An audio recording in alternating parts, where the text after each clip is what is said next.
দিলীপ ঘোষ, যিনি সবসময় চর্চায় থাকেন তার মন্তব্যের জন্য, সেই দিলীপ ঘোষ বা বলা চলে বাংলার রাজনীতিতে দাবাং দিলীপ দা, তিনি এবার বন্যা পরিস্থিতি নিয়ে একটি মন্তব্য করেছেন। তিনি বন্যা পরিস্থিতি নিয়ে মন্তব্য করতে দিয়ে বুঝিয়ে দিয়েছেন যে বন্যা পরিস্থিতিতে টিএমসি কিভাবে লাভ করতে পারে, টিএমসি কিভাবে ইনকাম করতে পারে।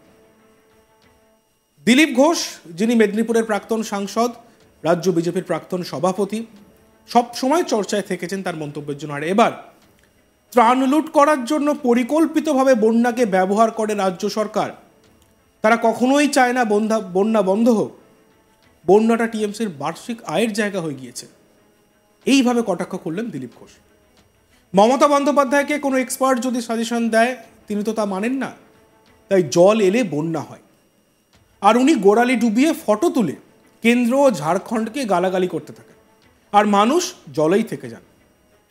রাজ্যে বন্যা পরিস্থিতি নিয়ে রাজ্য সরকারকে বেনজির আক্রমণ দিলীপ ঘোষের। বাংলায় বন্যার জন্য সরাসরি রাজ্য সরকারকে দায়ী করেছেন তিনি।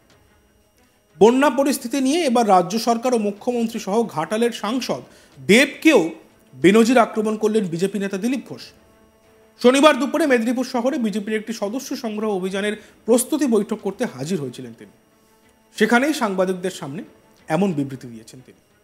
বন্যা পরিস্থিতি ও ত্রাণ বিলি প্রসঙ্গে আরও সুর চড়িয়ে দিলীপ ঘোষ শাসক দলকে কটাক্ষ করে বলেন, প্রতি বছর পুজো খারাপ হয় এই শাসক দলের কারণে। মমতার কি কোনো দায়িত্ব নেই? খালি ত্রাণ বিলি করা ও ত্রাণ লুট করার জন্য বন্যাকে ব্যবহার করেন ওনারা। বন্যা বন্ধ হলে লুটপাট হবে না, বন্যা হলেই কেন্দ্র সরকারের কাছে হাজার হাজার কোটি টাকার আর্জির জন্য চলে যাবেন। বন্যাটা বার্ষিক ইনকামের একটা রাস্তা হয়ে গিয়েছে তৃণমূলের জন্য।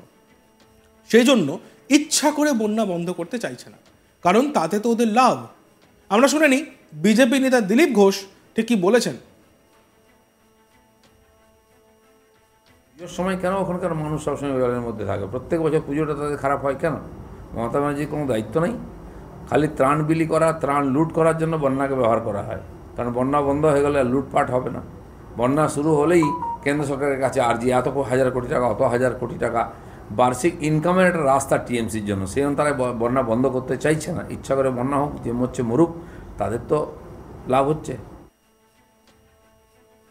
দিলীপ ঘোষ আরও বলেন, অন্যান্য স্থানের মতো ডিভিসিকেও তো জল ছাড়তে হবে। নেপাল থেকে জল এখানে আসে, আমাদের এখান থেকে বাংলাদেশে যায়। মুখ্যমন্ত্রী তো বাংলাদেশের মতন কথা বলছেন। উনি বন্যা সামলাতে পারছেন না, নিজস্ব প্ল্যানিং নেই, 13 বছর ধরে মিথ্যে কথা বলে চালিয়ে দিলেন। উনি বন্যা নিয়ন্ত্রণে কি করেছেন?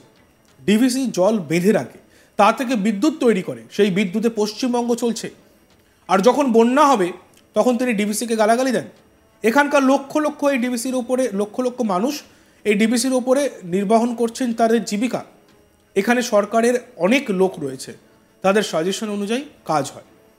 মমতা বন্দ্যোপাধ্যায়কে কোনো এক্সপার্ট যদি সাজেশন দেয়, তিনি তো তা মানেন না। তাই জল এলে বন্যা হয়, আর উনি গোড়ালি ডুবিয়ে ফটো তুলে কেন্দ্র ও ঝাড়খণ্ডকে গালাগালি করতে থাকেন, আর মানুষ জলেই থেকে যান। আমরা শুনে নিই বিজেপি নেতা দিলীপ ঘোষের বক্তব্য। ডিভিসি তো জল ছাড়তেই হবে, জলটাকে আটকে রাখবে নাকি? সব জায়গায় জল ছাড়ে, নেপাল থেকে বাংলায় আসে, বাংলা থেকে বাংলাদেশে যায়। তো উনি তো বাংলাদেশের মতো কথা বলছেন, মনে হচ্ছে আলাদা একটা দেশ, জলকে আমরা ডুবিয়ে দিচ্ছি। বন্যা হলে ডিভিসি থেকে জল তো আসবে, দামোদর নদী কী জন্য আছে? জল বেরোবার জন্য। তো আটকে রেখে দেবে নাকি? তো সেই জন্য উনি পারেন না সামলাতে বন্যা, ওনার কোনো প্ল্যানিং নেই। 13 বছর ধরে এরকম মিথ্যা কথা বলে চালিয়ে দিলেন। তো এইসব কথা বললে হবে নাকি? একই পচা ডায়লগ প্রত্যেকবারে দেন। উনি কী করেছেন বন্যা নিয়ন্ত্রণের জন্য পশ্চিমবাংলায়? কিছুই করেননি। ওয়াটার ম্যানেজমেন্ট বলে কিছু নাই এখানে। ডিভিসি জল বেঁধে রাখে, ডিভিসি বিদ্যুৎ তৈরি করে, সেই বিদ্যুতে পশ্চিমবাংলা চলছে।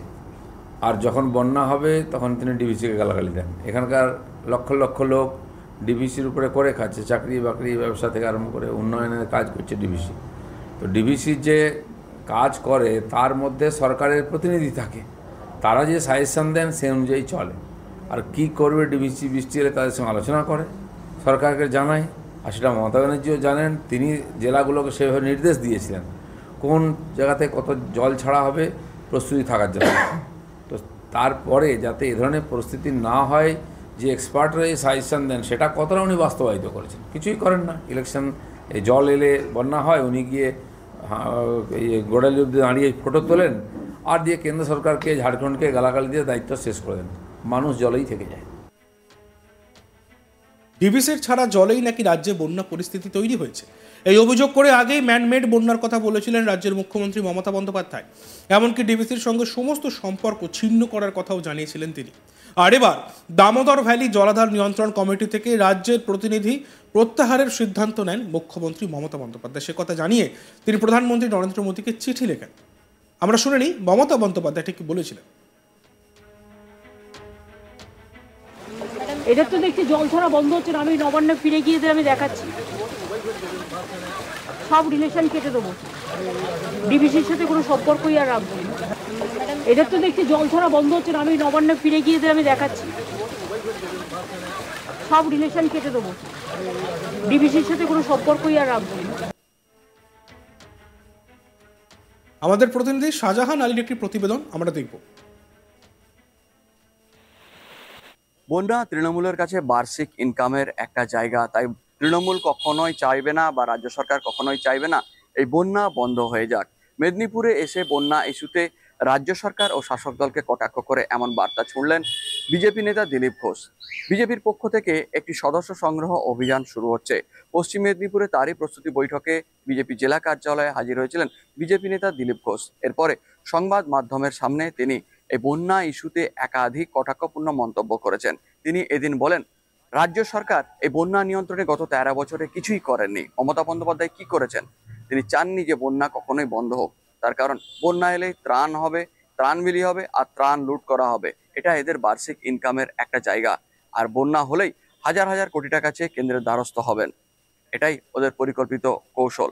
এতে তৃণমূল কখনোই চাইবে না বন্যা বন্ধ হোক এবং তারা বার্ষিক ইনকামের জায়গা তৈরি করে রেখেছে। একই সঙ্গে ডিবিসি ইস্যুতে তিনি বলেন, অর্থাৎ মমতা বন্দ্যোপাধ্যায় কয়েকদিন আগে বারবার বলছিলেন এটা ম্যানমেড বন্যা, ডিবিসি পরিকল্পিতভাবে জল ছেড়ে বাংলাকে ডোবাতে চেয়েছে, এতে কেন্দ্রেরও হাত রয়েছে বলে অভিযোগ করেছিলেন তিনি। এবং সেই প্রসঙ্গে দিলীপ ঘোষ বলেন, ডিবিসি জল আটকে রেখে এখানে বিদ্যুৎ তৈরি করে, আর সেই বিদ্যুৎ দিয়ে এই রাজ্য তথা পশ্চিমবঙ্গ চলে। সেই জায়গাতে লক্ষ লক্ষ মানুষ জীবিকা নির্বাহ করে থাকে ডিবিসির ওপরে। সেই ডিবিসি যখনই জল ছাড়ে তাকে গাল বন্ধ করে দেন।